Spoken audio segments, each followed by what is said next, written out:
నమస్కారం. Welcome to Radha's ప్రాచీన ప్రాంగణం. సుందరాకాండ 40వ సర్గ.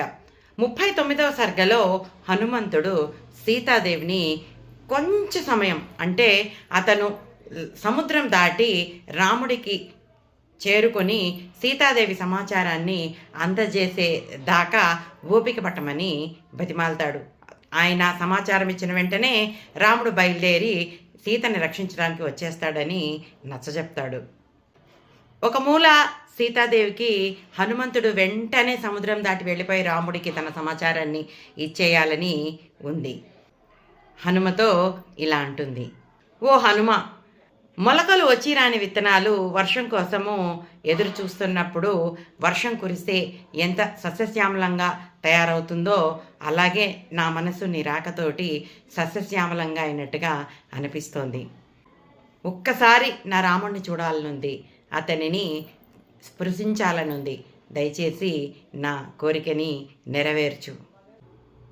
దర్భని కాకి మీద ప్రయోగించిన కథని రాముడికి చెప్పు. నాకు రాముడికి తప్ప ఇంకెవరికి తెలియని ఇంకొక చిన్న దృష్టాంతాన్ని నీకు చెప్తాను. ఒకనాడు నా తిలకం చెదిరిపోయింది. అప్పుడు రాముడు ఒక మణిశిలను అరగదీసి నాకు బొట్టు పెట్టపోయి చెక్కిలి మీద బొట్టు పెట్టాడు. ఆ విషయాన్ని రాముడికి గుర్తు చేయి. నా మాటగా రాముడికి ఈ మాటలు చెప్పు. ఓ రామ, మహాపరాక్రమవంతుడివి, మహేంద్రాదులతో సమానమైన వాడివి. ఈ రాక్షసుడు నన్ను అపహరించిపోతే నువ్వు నన్ను రక్షించడానికి ఇంకా ఎందుకు రాలేదో నాకు అర్థం కావట్లేదు. శోభాయమానమైన ఈ చూడామణి నీటిలోంచి పుట్టింది. దీనిని నీకు ఆనవాలుగా పంపిస్తున్నాను. నేను దీనిని చూసుకునే బ్రతుకుతున్నాను. అలాంటిది నాకున్న ఒకే ఒక జ్ఞాపకాన్ని నీకు ఇచ్చి పంపించేస్తున్నాను. ఇక నేను జీవించలేను.